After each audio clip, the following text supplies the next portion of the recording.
Hi, everyone. Welcome to Your Next Move. I'm Jen Garbach, Head of Business Brand and Marketing at Capital One. We're living in new times, and as you know, that means managing your business in totally new and different ways. To help you manage the new normal, Inc. and Capital One Business have teamed up to create a new web series.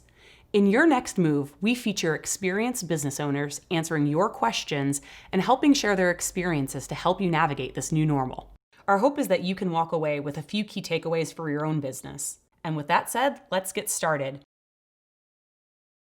Hi everyone, I'm Tom Foster, Inc. Magazine Editor-at-Large. Welcome to today's episode of Your Next Move, brought to you in partnership with Capital One Business. Today's subject, Following Your Instincts, with Beatrice Dixon, founder and CEO of the Honey Pot Company. Beatrice Dixon is one of the first 40 women of color to raise $1 million or more in venture capital.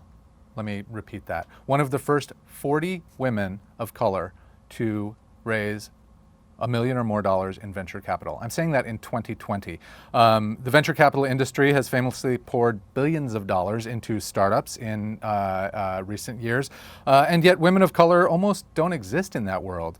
It was 2014 when Beatrice founded the Honey Pot Company, which makes plant-based feminine care products.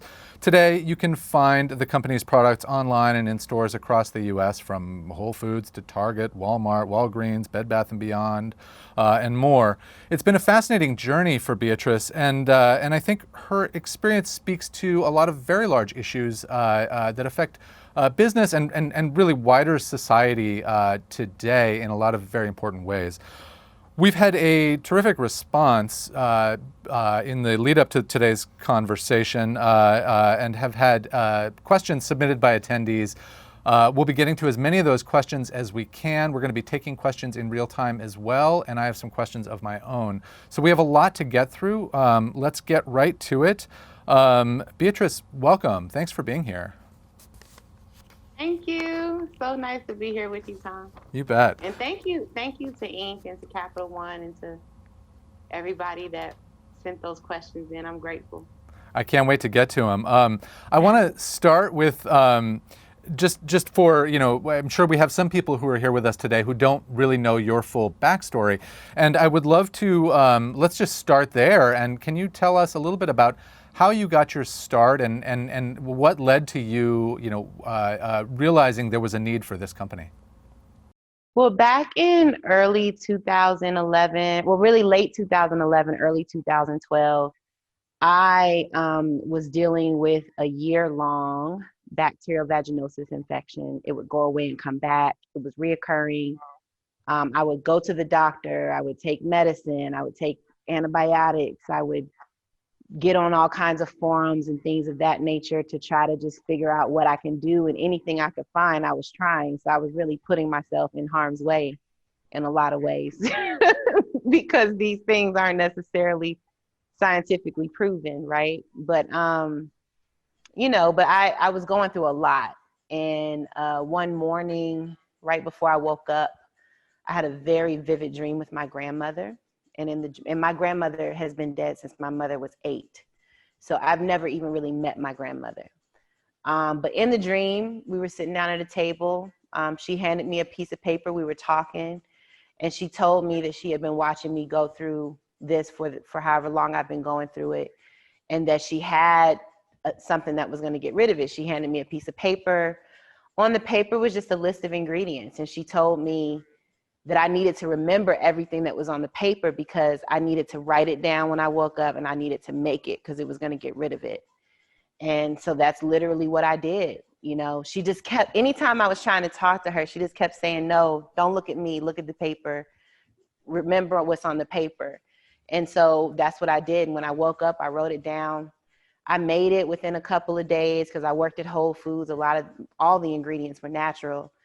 And like 4 to 5 days after that, everything that I was dealing with was gone. It was like a miracle. That is a wild story. Yeah. Wow. So what were you doing at Whole Foods at the time? I was like a floor buyer in Whole Body. I was a merchandiser, like I set up like end caps and things like that, but I worked in the Whole Body department. I did that for almost 3 years.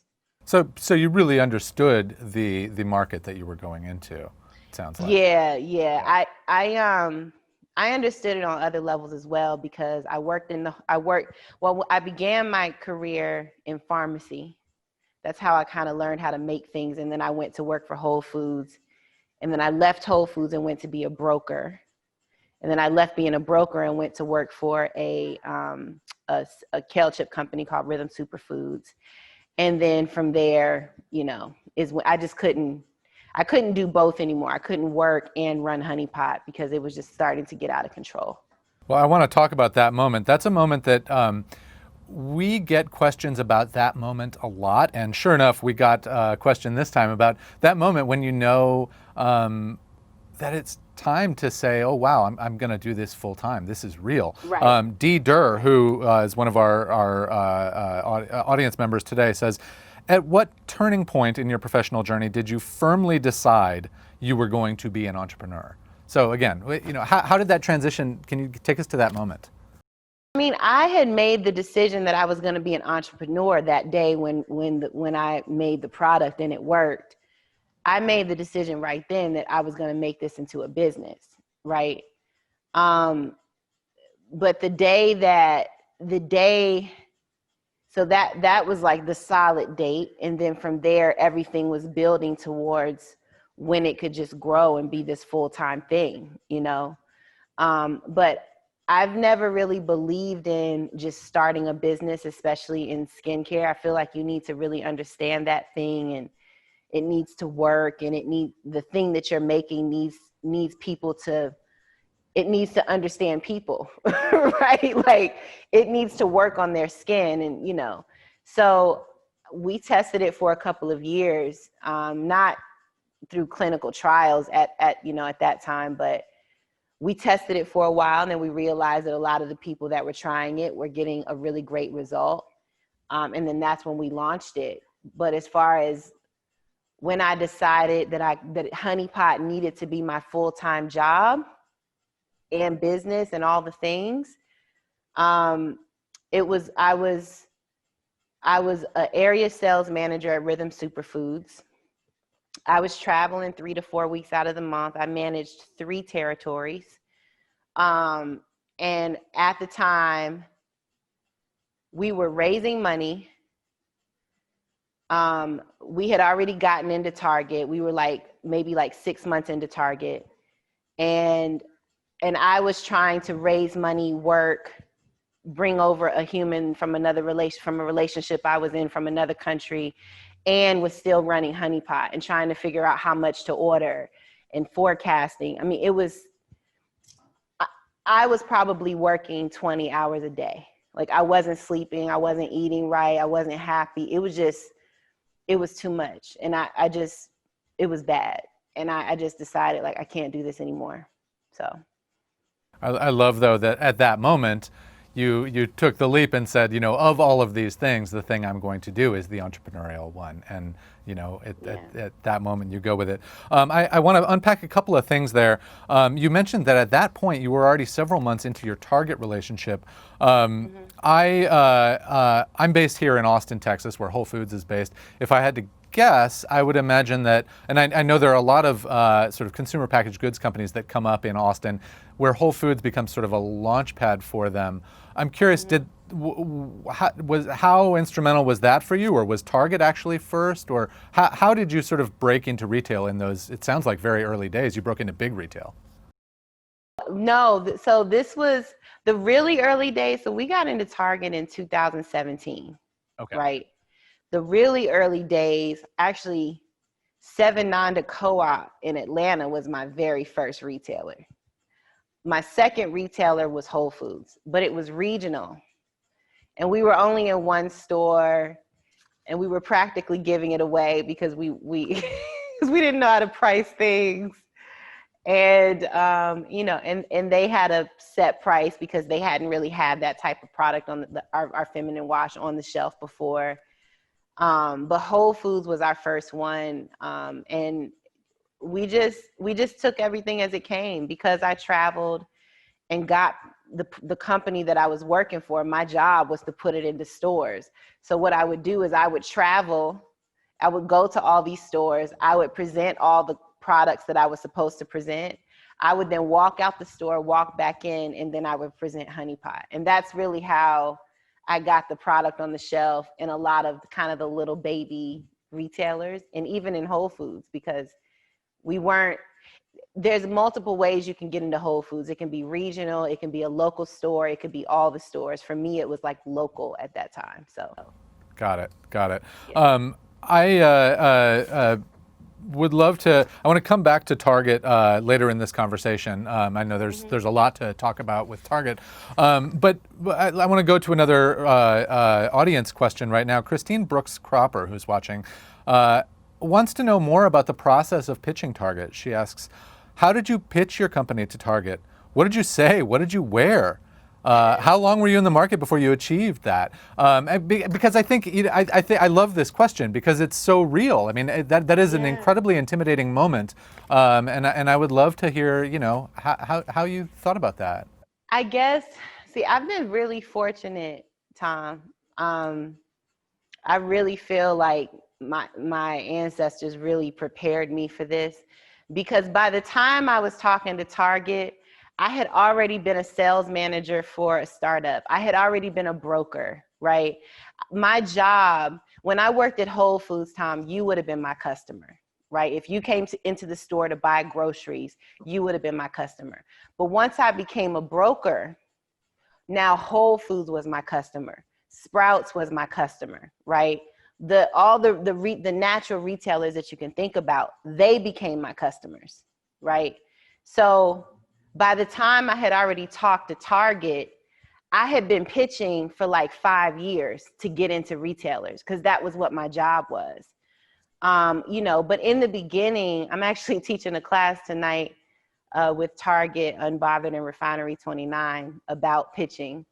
But whenever you want to pitch a retailer, the thing that's important to remember is what made you start your product in the first place, A.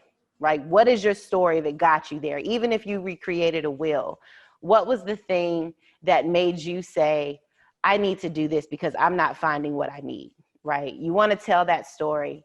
You want to really understand what the problem is in the marketplace. Why is that problem happening? Why is that white space there? You want to help them understand why you're the solution, right? And it's really good before you go into a retailer. It's almost extremely important for you to have been sold online or on Amazon or in some sort of a small retail type of a setting, because you need to be able to explain to retail that you understand your supply chain, right? You understand what it means to buy things, to sell things, to make things. And you have to really deliver that message, because when you go into a mass market retailer like Target or anybody else, right, their expectation is that you know what you're doing. They aren't there to teach you. They aren't there. You don't even get paid when you go into Target or any retailer for at least a couple of months, especially when it's your first time, right? So, it's really important that you understand that. So I knew that going in. So the presentation part, that wasn't the hard part for me. Actually, getting to the yes was the easy part for me. What was hard for me after that was raising money. That's something that I had never done before. But when you're going in, you just need to be yourself, and you need to really explain and know your product, right? And you need to know why your product, and who is your product, and who's your demographic. And you need to dress how you dress. Don't go into these meetings super polished up and buttoned up. If you've got tattoos, if you wear your hair crazy, be who you are, because whether it's an investor or a buyer or whomever, they are really there to buy you, right? They're buying who you are, because who you are is what speaks to and grows your brand. So it's really important for you to be there, And some people think to hire like a salesperson. Till this day, our president of sales, me and Kelly Bottenfield, we go to every single major retail meeting together. There is, to this day, and this has been since 2014, right? I didn't have her then, but I just want you to understand how important it is for the founder, the creator, to be there, you know. But keep it simple, keep it sweet, understand your business. If you don't know all the data, that's cool. Know as much as you can, right? And most importantly, be yourself. And don't be afraid to drop a cuss word every now and again, because people need real shit, because people need to understand that you're human, right? They talk to people all day who feel like they have to come in and be a certain way. Like, nobody wants to buy somebody who's not real, right? And they know that if you show up as you and you're comfortable in that, that is going to communicate to how you do everything in your business. So I love that answer. I love that answer. We hear so often about, you know, the importance of authenticity. It's this word that gets, you know, you talk to anybody about branding and what works. Authenticity is the word that comes up. But what you just said is a way of just making that very real and very simple for anybody to understand. What does authenticity mean? It means just be yourself. And just be yourself. It's a great answer. Yeah. You also alluded to something else that I want to unpack, which is the fundraising process. I started out by saying at the outset of this session that, you know, you're one of the first 40 women to raise $1 million or more in venture capital. Not only that, but the people who invest in companies tend to be male, tend to be white male, and they invest in things that they know. I mean, we see Exactly. this over and over. And what you're doing is, you know, not only do you as a founder not fit that profile in who you are, but your product fits a market need that isn't actually familiar to most investors. I imagine that presented a lot of big hurdles, and I would love to hear how you tackled that. Yeah, it definitely presented hurdles. You know, like you just said, it's not just white men who invest in what they know, just humans invest in what they know, right? Like, I can tell you pitches that I went to and it seemed like it was going to work out, and it seemed like it was like we had done all the profit and loss statements. We had sent every financial document that you could imagine, and we had built data rooms that were so beautiful, right? And we may have talked to these people 5, 6, 7, 8, 9, 10 times, because you're constantly pitching them, right? And then they'll be like, well, you know, I don't really know this business. So I know that you did all this work, but I don't think it's something that I can get into. And when you think about it, taking yourself out of it, yourself being the brand and the founder, it's, especially if it's somebody who has built their own wealth, it's natural to not want to invest in what you don't know, right? And when you have a lot of these investment funds, represent high net worth individuals, and that's how they've built their hedge fund or their venture capital fund or their private equity fund. And so they sometimes are moving based on the people that are in that the money that has been brought into the fund, right? And so there's so many levels to understanding people going with what they know, even if it's not popular, because my skin happens to be what humans in this society call Black, right? And that comes with a kind of a predisposition, right? But I think what's happening now is really beautiful. You know, now being Black is where they want to put their money, right? Not being Black, but investing into Black companies, right? You know, but the hurdles we faced were, I mean, sometimes there were racist hurdles, sometimes there was bigotry, sometimes people, you know, sometimes it just didn't work out because they didn't understand it. But the real shit behind that is I'm grateful for every one of those moments, right? Because I wouldn't want to be in fucking bed with a bigot, right? I wouldn't want to be in bed with a racist. I wouldn't want to be in bed with somebody that cares that I have a vagina, and if I'm emotional one day and I don't want to be in bed with people like that. I don't want to be in business, because once they invest in your business, they are there. And that does not go away. You understand what I'm saying? So I'm grateful for all of the hurdles. I'm grateful for all of the people that didn't work out, because at least you know who they are.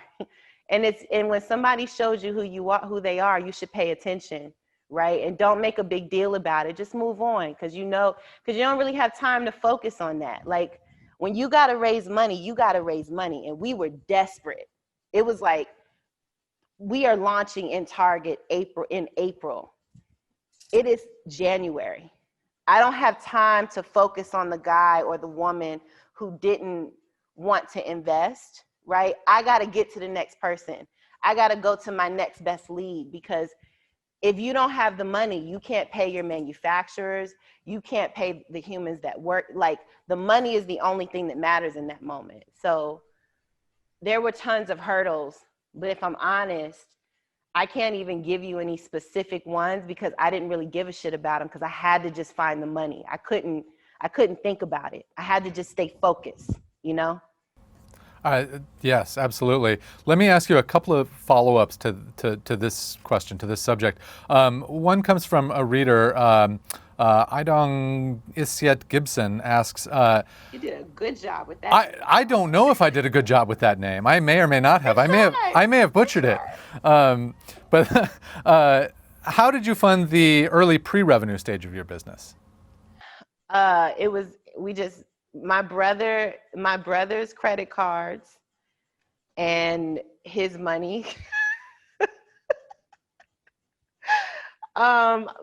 We, in the business, really, like, before we got into Target, like, literally, like, maybe a year before we got into Target. So from 2014 to 2015, we were just a feminine wash company. But then what I realized is that it took a long time for people to consume our product, right? And when you are a consumer packaged goods company, notice that consume is within the first word. It is imperative that people are consuming your products quick and having to come back. So what I realized is it would take like 6 to 8 weeks for a customer to come back, which is cute, but you're not going to really grow a strong business that has high growth potential and year-over-year growth that you need if people aren't coming back to consume quicker. So what we did is we found some wholesale companies. I went to a company that made pads. I said, hey, let me just wholesale those pads from you. I went to a company that made wipes and said, hey, let me wholesale those wipes from you. We would just invest in as much as we could. Maybe it was $1,000 order, or $2,000 order.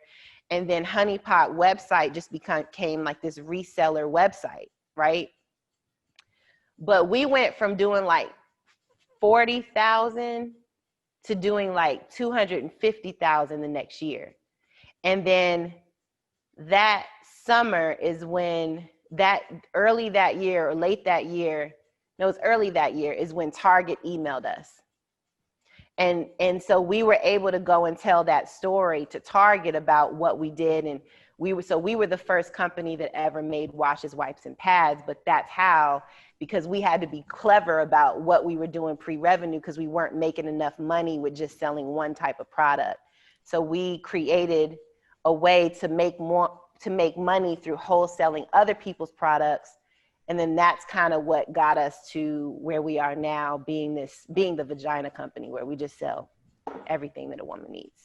And make those yourself now, presumably. Absolutely, yeah. Everything is Honey Pot branded, yes. Yeah. I love that you went to Target, though, and it sounds like, pretty open about how you went about doing that. And they probably liked the craftiness of that. Yeah. I mean, when you do this type of work, you have to think outside the box. And in the beginning, it's just hard, because you only make the only money you make is what you make. And then you got to figure out how to put that back in, recycle it. You got to turn a nickel into 15 cents, and so it's challenging, but you have to really be clever when you are kind of in mass market retail, Yeah. Did you end up raising from investors in Atlanta, or were they elsewhere? First, our family and friends round was Atlanta. Yes. Well, but there were like people that may have lived in Florida or Boston. It wasn't mostly Atlanta, but but the majority of it was because that's where the business is found. Got it. So let's. I want to come back to Target and let's talk about more recently something that made a lot of news earlier this year. You just for viewers who may not be familiar with it, you were featured in an advertisement for Target in a commercial, and you said at the end of this commercial. Let me just read the quote. You said, "The reason why it's so important for Honey Pot to do well is so that the next black girl that comes up with a great idea, she can have a better opportunity. That means a lot to me." Yeah. That's what you said. And what happened when you said that? A lot of people loved it, and a lot of people, humans saw themselves in that, and then some people, didn't necessarily agree. Yeah, I mean, it's to me, it's so fascinating. It's an inspiring statement, and it became a big controversy. And again, for folks who weren't following this in the news when it occurred, your company, your products became sort of the target of a lot of negative reviews at the time and sort of social media pressure. Can you just sort of tell that story from your experience? I find it fascinating in how it sort of speaks to the polarization in our culture today, the sort of weaponization of social media. I mean, there's just so much there and to have an entrepreneur who makes an inspiring statement just be sort of dragged into all of that is important and fascinating, I think, to understand and try to sort of work through. Yeah, I don't really think that it can be understood, because you can't really control people's reactions. You can't control their upbringing. You can't control their conditioning, right? And sure, when it happened, we started to get a decent amount of emails and social media comments around, really just around people thinking that what I said was racist, and why didn't I just say all girls, and and that's fine. That's okay. Then we thought that we were going to put out a statement, but then we decided that that wasn't really the right thing to do, because how do you really respond to a person that thinks that way, right? There really isn't a way to respond to that, because clearly anything that I could say as a response can just be made into whatever somebody else wants it to be. So we decided as a team that we wouldn't do anything. And then those humans took to Trustpilot and started creating a lot of fake, basically just putting all kinds of comments. Some people didn't even really know what it was. There was really beautiful, remarkable displays of racism that were hilarious. I thought that they were funny. So that is the thing that really pushed that pushed everything over the edge. And one of our followers posted it and said that people needed to come to it, and then things went very viral. But again, you can't control when you've got a machine like social media, when you've got a machine like the Trustpilots of the world, right? You're gonna have to understand that the good that can bring good, and that can bring bad. And in my mind, I just remain neutral. I don't need it to be good or bad for me, because I know that I can't control that, So, but if you ask me, there is a machine called white supremacy. you know, and again, I'm not going to change that machine, right? That machine isn't my machine. It's not mine. So I can't relate to it. I can't make comments towards it because it's not, I don't have that sickness inside of me, you know?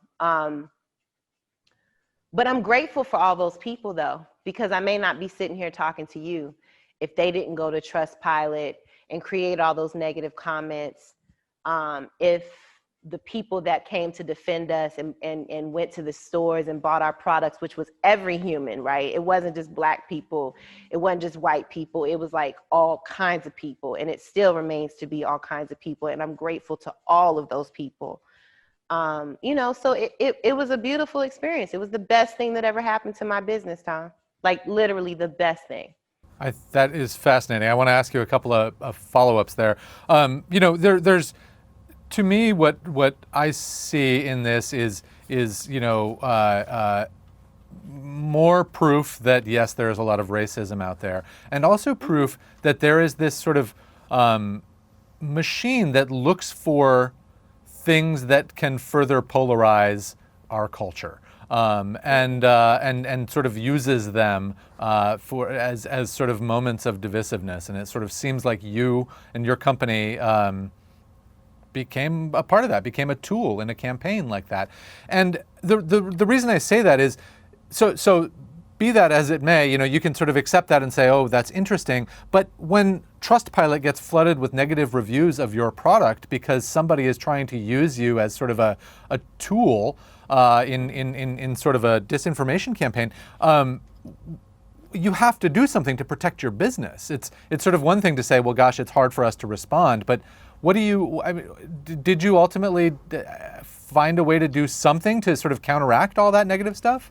Well, Tom, the world responded. You know, you know, that that day, maybe there was a 1-star review for less than 10 hours or less than 12. That 1-star review went to like 4.89 stars, right? For Just me, organically. yeah, just by itself within like 8 hours. So, you know, that for me, that communicated everything, right?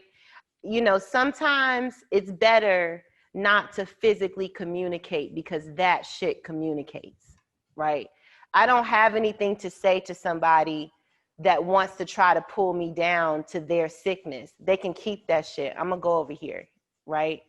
You know, so for me, that's how, if you ask me how I would handle it again and again, I would do it the same exact way, you know? And you know, that doesn't make the way that I handled it the right way, but it's my way. And for me, that's what matters. Handling it with integrity. I love it. Absolutely. Has that had a lasting impact? It sounds like it has a lasting impact on your sales, a positive impact, I mean. Yeah, I mean, everything has had a positive impact, you know? I just live in this bubble of positive impact, and I'm so grateful for it. It's amazing. So, yeah. What is your, to stay on the social media subject, to what extent has social media been an important tool for your company in customer acquisition and brand building? How have you, what has been your strategy around that? Really, social media for years was our only tool. Even because we really run like a bootstrap business, even though we have, you know, had funding in the past. But you know, funding is only going to last so long, right? You can't, we've never had this huge, remarkable, ridiculous round of funding that could just hold us forever and ever, you know? So the only place that we actually did digital marketing, and still to this day actually, is on Instagram. And the reason for that is because we just didn't have the money to put towards these colossal marketing budgets, right? The one of our main, you know, we're on all of the channels, all of the social media channels, right? But I think because we've really stuck to Instagram because we knew that it worked, Thank you to that person just said that to me. Is the reason why we're the most followed feminine hygiene brand on the market. You know, we've really stuck to it. We've built our community there. We are diligent about we're diligent about doing what works for us, and Instagram has really been that place. You know, Facebook, yes, Twitter, yes, but Instagram is where we have the most following.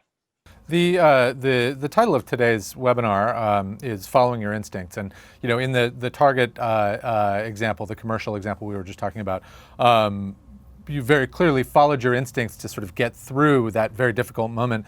I'm curious, are there other examples of that in how you've built this company and built this brand, where you have sort of looked at a difficult scenario or a difficult decision you had to make and kind of gone with your gut? And can you talk about how you think about that? I am a person who is very gut driven. I'm very aligned to myself. And so a lot of that is sewn into the like fabric and thread of our business. Because especially around product innovation and things of that nature, when we first got started, I remember when we were raising money, and there was a couple of people that we pitched to that were like, why are you developing all these products? You really should just start with one and just see how that does. And we had already started with one, but we were literally raising money because we knew that we were going to Target with a wash, a wipe, and a menstrual pad, which hadn't happened yet. We were the first ones that happened with. And not only did we do it with a menstrual pad, but it's an herbal menstrual pad at that, which doesn't exist, outside of another brand, right? Another brand in the States called Lamo. But we just always stuck to our guns. I remember when we got started, before we were going to go meet with Target, I had to get prototypes made, and prototypes are expensive. I think it was like almost $3,000 or something to get the amount of prototypes that I had to get made. And I went to my brother, who's my co-founder, and I told him about it. And he's like, B, like, we don't have that kind of money to spend, But I was like, trust me, I cannot walk. This is another point to make when you're going in to talk to a retailer. Do not walk in with just a digital mock-up. You need to have a prototype. And there's companies, the one that I've used for years, is called Rapid Prototype, right? And that literally, they can take your artwork with the dimensions and everything, and they can physically create packaging, right? Because you want to walk into a meeting like that, looking like you're ready, even if you're not ready, right? So that was a scenario, and that actually worked out for us. But there's so many of them. Even how we innovate now. We innovate a lot of products almost every year, and it feels crazy when we're doing it, but I just feel that, like, I just started doing innovation pipeline for 2022, and like the number of products is incredible. Like, I can't even believe that it's that many products, right? But it's coming to me, and it's these products, these different types of product lines are coming to me, and I know that they're not coming to me for no reason. So I just feel to connect to that. I let the present moment show me what's here, and then I go from there. I don't try to like force it, So I think that's how it's worked for me personally, and for our brand as well. It's a great answer, and it's great. You spoke to a subject that we've gotten numerous questions about, which is people asking, how do you think about new product development? So really appreciate that.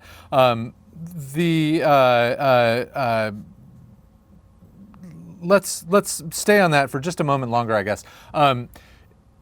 when it comes to new product development, you have talked about your how you launched the first product, and how you had a real personal need and realized how you could sort of solve your personal need. Have you, for subsequent products, similarly had had a process by which you figure out what are the needs of women out there that where we're really seeing holes in the market? I mean, what other than sort of following your instincts, is there a market research process you have, or what? That shit is so weird because it's not. I have a vagina, right?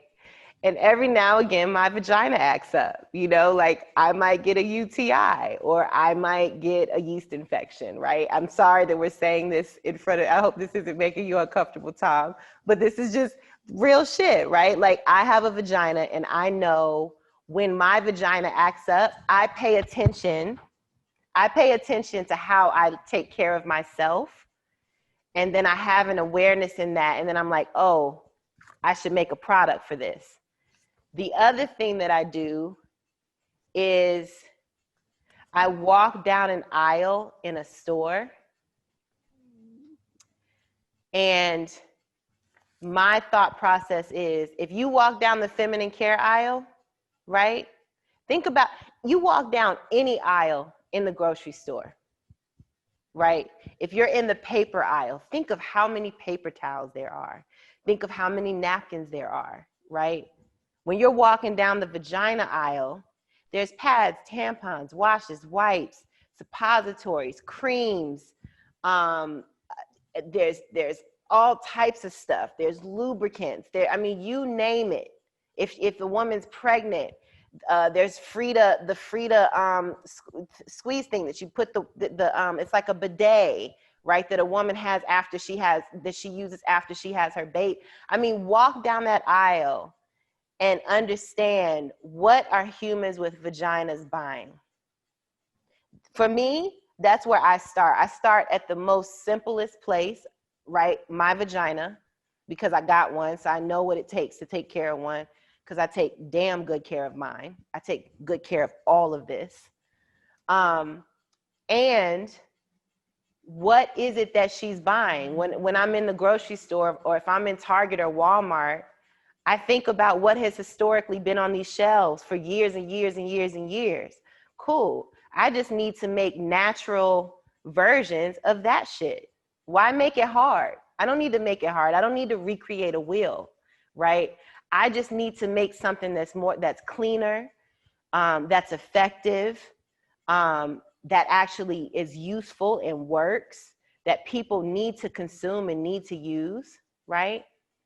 That's what I focus on. And I don't try to make it difficult from there. I keep it simple, Love it. We talked about in the Target story we were talking about, that that quote in the commercial. You said it's important that the honeypot company succeed, so that the next black girl who with a good idea comes along can seize that opportunity.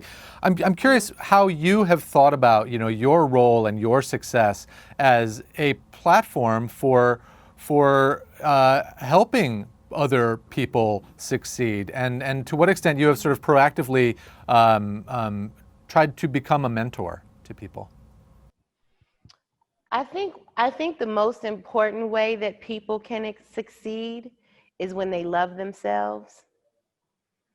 I think that is really essential in these times, right? We're not taught to love ourselves, to care for ourselves, to take care of ourselves oftentimes, right? We have to really go out of our way to do that.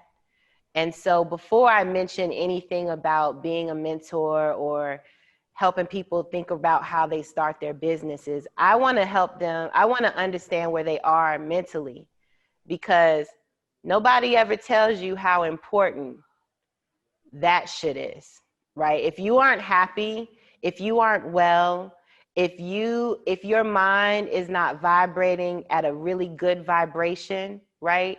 It's going to be hard for you to deal with the stresses that are going to come from running a startup. And anything under 90 million, you guys, is what the SBA considers as a startup, right? So that's first and foremost. Secondly, I think that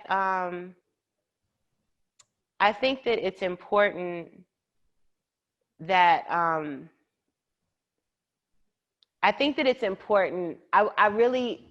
always willing to help anybody.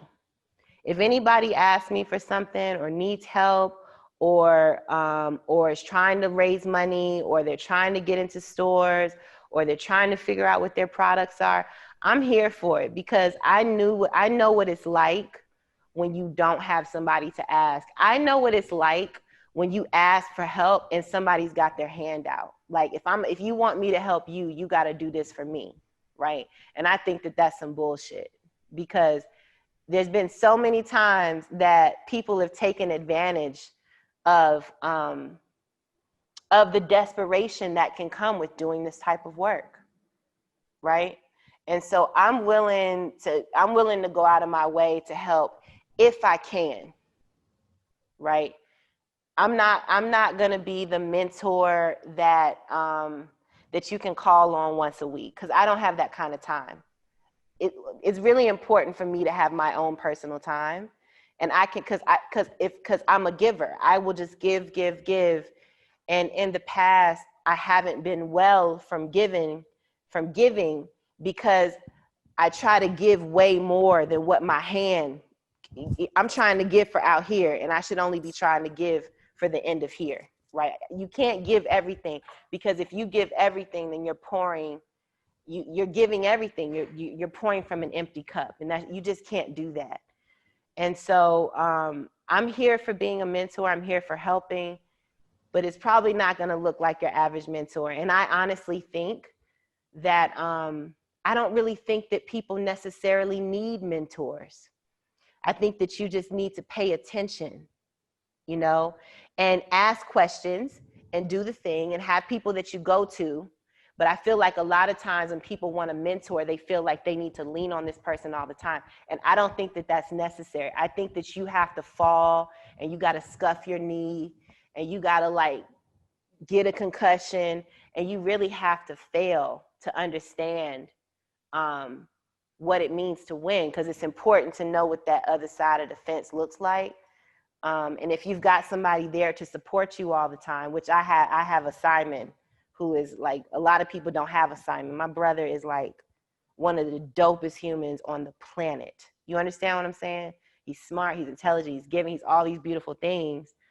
And he's always been there to support me. But we've always been there to support each other. And I think that in our supporting each other as business owners together, I think that it's really important that we fail sometimes, because then we can have respect for what it means to fail so we don't do that shit again. You know what I mean? I do. We have talked, a fair amount about, your experience as a founder of Color. A little less specifically about being a female founder. I want to ask you a question from Arlene Winsborough, who's watching right now, who asks quite simply, have you had to deal with scenarios where you are not taken seriously because you're a female entrepreneur, or are spoken to in a condescending manner because of being a woman? Yeah, absolutely. How do you handle it? At this point, how do I handle it? Yeah, well, both. How did you and how do you? I don't give a shit about it because it's not mine, In the past, I may have been defensive or it may have hurt my feelings or but at this point, like, who cares? I don't care if somebody doesn't like me because I'm a woman or thinks less of me because I'm a woman.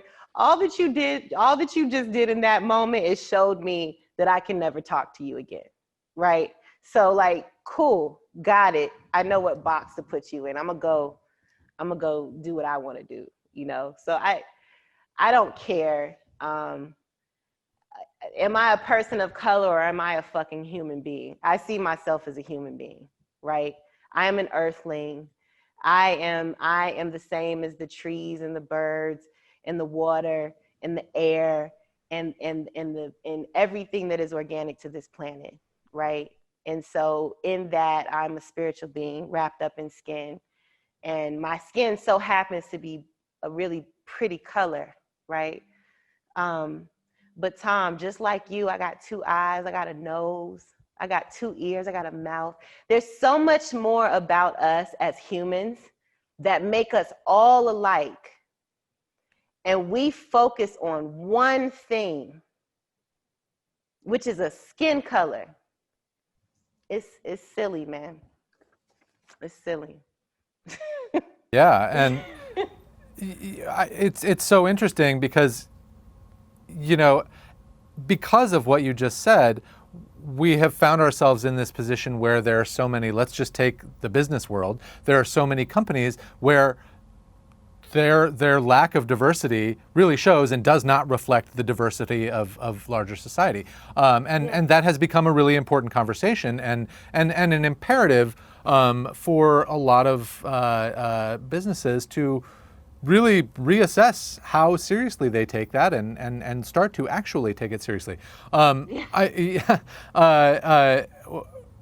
curious, you know, how you have thought about, you know, hiring for diversity as you have gone along. Is that something that has been an active process for you, even, or just sort of secondary? Bro, it's not active or secondary, it just is. I hire humans, man, that know how to do the fucking job. That's who I hire, right? If you're Black, white, Asian, Latino, by the way, everybody works at this company, right? The words that society have made up to keep us in line and in check, right? I don't really give a shit about none of that. I hire who is best for the job, right? And if that means that we are a company that is diverse and that does have equity and all that, right? If that's what that means, then cool, then yes, that's what I do, you know? But that's just in who we are as a company. That's just in our culture. We want to represent everybody. We make products for humans with vaginas. Whether you were born with one, whether you had surgery and got one, whether you have one and you don't connect to it, that's what we do, right? And the way that we do that is with a very small team. It's remarkable the amount of work that these humans are able to get done. Because there's less than 15 of us, put it that way, right? And so, you know, yes, there are a lot of companies that are having to go back and look at it.